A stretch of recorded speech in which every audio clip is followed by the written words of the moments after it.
barbattage.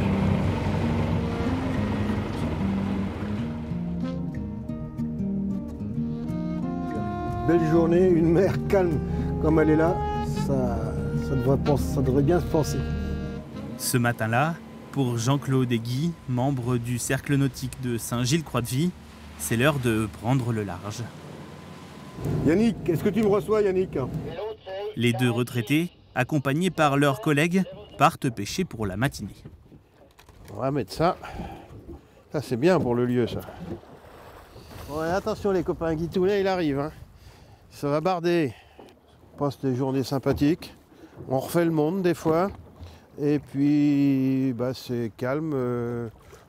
Quand on n'est pas malade, c'est bien. Quand on part le matin et puis qu'on part comme ça sur la mer avec 2-3 copains, eh ben on exclut tout le reste.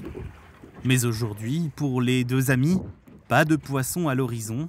La pêche, c'est avant tout leur passion, mais cela a un coût.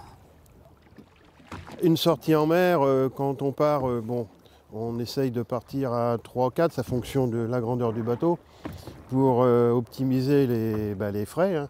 Entre l'investissement du bateau, l'entretien du bateau, le prix du port, le prix du matériel de pêche, le gasoil, le kilo de poisson quand on en pêche, c'est 200 € le kilo.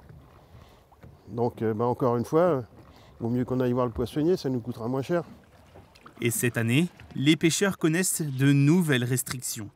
Interdiction de pêcher le lieu entre janvier et avril, avec des quotas plus stricts à respecter, de quoi décourager certains de prendre la mer.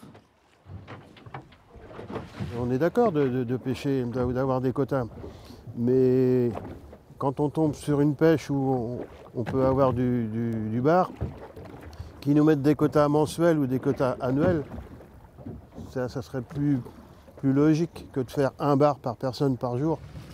En France, la pêche de loisirs, appelée aussi pêche de plaisance ou pêche récréative, représente 6 000 entreprises et près de 43 000 salariés, soit 5,4 milliards d'euros de chiffre d'affaires dans l'industrie et les services nautiques.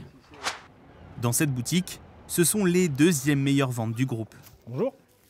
Le secteur a pourtant connu des difficultés cette année.